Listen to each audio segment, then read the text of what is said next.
दोस्तों, एपिसोड की शुरुआत होती है जहां अनुपमा बेहद खराब हालत में दिखाई देती है।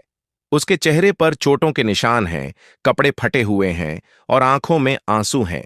लेकिन फिर भी उसके अंदर हिम्मत की एक आग जल रही होती है। तभी देविका वहां पहुंचती है और तुरंत उसकी मदद करती है। वह अनुपमा से कहती है, चलो, अब बहुत हो गया, हम वापस चलते हैं। लेकिन अनुपमा अपने आंसुओं को पोंछते हुए जवाब देती है, नहीं देविका, जब तक गिरिजा नहीं मिलती मैं यहां से नहीं जाऊंगी।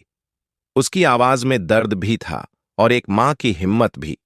देविका उसके जख्म पर कपड़ा बांधती है और दोनों एक खिड़की से घर के अंदर प्रवेश करती हैं। घर के अंदर सन्नाटा पसरा हुआ है, लेकिन उस सन्नाटे में डर की एक अजीब सी गूंज है। दोनों टॉर्च की रोशनी में इधर उधर देखने लगती हैं और गिरिजा की तलाश शुरू होती है। दीवारों पर पुराने निशान हैं, टूटी फर्नीचर बिखरी है और हर चीज ऐसा एहसास कराती है जैसे कोई भयानक रहस्य इस घर में छिपा हो। तभी अनुपमा को गिरिजा का दुपट्टा दिखाई देता है। वह दुपट्टा देखकर अनुपमा का दिल जोर जोर से धड़कने लगता है। उसके साथ उन्हें एक पुरानी तस्वीर भी मिलती है जिसमें गिरिजा और कुछ और लड़कियां नजर आती हैं। अनुपमा और देविका को समझ आ जाता है कि यही वह जगह है जहां गिरिजा आखिरी बार दिखी थी। उधर दूसरी तरफ कहानी का रुख बदल जाता है। प्रकाश पूजा और यज्ञ करने का नाटक कर रहा होता है। सब लोग उसकी झूठी भक्ति में फंसे हुए हैं। वहीं राही और जसप्रीत छुपकर उसकी वीडियो बना रही होती हैं। प्रकाश भारतीय से कहता है, यह पवित्र जल है, इसे पी लो और तुम्हारा उद्धार हो जाएगा। लेकिन भारतीय झिझक जाती है। उसे इस पूरे माहौल में कुछ गलत महसूस होता है। वह चालाकी से लौटा गिरा देती है ताकि वह पानी न पीना पड़े। तभी प्रकाश उसके पास आने की कोशिश करता है और उसकी आंखों में एक डरावनी चमक दिखाई देती है। उधर अनुपमा और देविका अब एक झरने के पास पहुंचती हैं। उन्हें वहीं गिरिजा की हल्की सी आवाज सुनाई देती है, मदद करो, कोई है?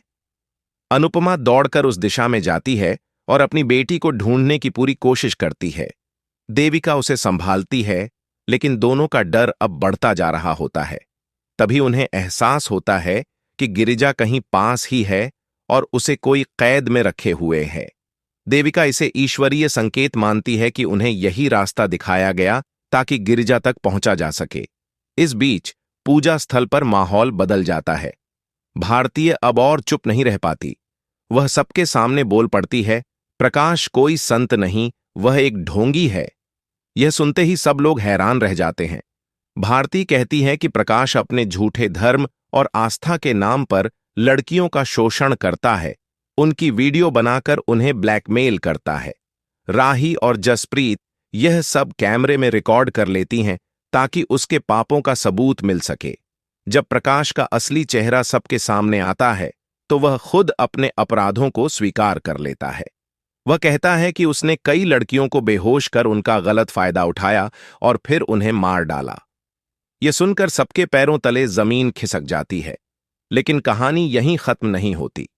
प्रकाश सबको धमकी देता है, कौन मुझ पर विश्वास करेगा? अगर किसी ने मुझसे टकराने की कोशिश की तो सबको गायब कर दूंगा। उसकी आवाज में एक शैतानी हंसी होती है। हालात तब और बिगड़ जाते हैं जब उसके आदमी राही, जसप्रीत और सरिता को पकड़ लेते हैं। वह राही से कहता है, अगर अपनी बेटी को जिंदा देखना चाहती हो तो अनुपमा को मेरे पास लाओ। यह सुनकर राही के हाथ कांपने लगते हैं। तभी सोनू सामने आता है और एक चौंकाने वाला सच बताता है। वही सोनू अनुपमा के बच्चे की मौत का जिम्मेदार था। अब वह अनुपमा को फिर से वही दर्द देने की धमकी देता है। अब कहानी अपने चरम पर पहुंच चुकी होती है। सोनू गिरिजा को पुल से नीचे धकेल देता है, लेकिन गिरिजा बीच में फंस जाती है और मदद के लिए चिल्लाने लगती है। अनुपमा दौड़कर वहां पहुंचती है और पूरी ताकत से गिरिजा को बचाने की कोशिश करती है। वह सोनू पर हमला कर देती है और दोनों के बीच जोरदार संघर्ष होता है। तभी प्रकाश फोन पर चेतावनी देता है, अगर सोनू को कुछ हुआ तो राही की लाश मिलेगी। यह सुनकर अनुपमा के पैरों तले जमीन खिसक जाती है। अब उसे अपनी बेटी गिरिजा और राही दोनों को बचाना है। उसकी आंखों में आंसू हैं, लेकिन हिम्मत भी उतनी ही मजबूत है। एपिसोड का क्लाइमैक्स इतना रोमांचक होता है कि दर्शक स्क्रीन से नजरें नहीं हटा पाते। हर सीन में भावनाएं, डर और सस्पेंस का ऐसा मेल देखने को मिलता है कि दिल कांप उठता है। अनुपमा के चेहरे पर दर्द और गुस्से का मिला जुला भाव यह दिखाता है कि एक मां के लिए अपने बच्चों की रक्षा से बड़ा कोई धर्म नहीं होता।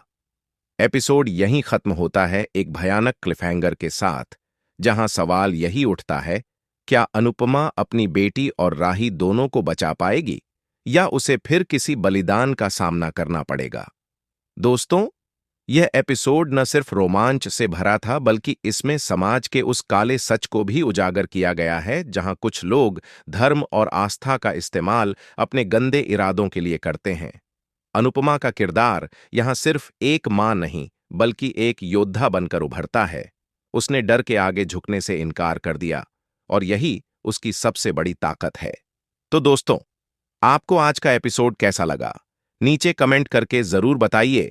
और अगर आपको अनुपमा के ऐसे ही डेली अपडेट पसंद आते हैं तो इस वीडियो को लाइक करें, शेयर करें और चैनल को सब्सक्राइब करना बिल्कुल ना भूलें। अगला एपिसोड और भी ज्यादा धमाकेदार होने वाला है, इसलिए जुड़े रहिए हमारे साथ, क्योंकि हम लाते रहेंगे आपके लिए अनुपमा के हर ट्विस्ट और इमोशनल मोमेंट्स का पूरा अपडेट।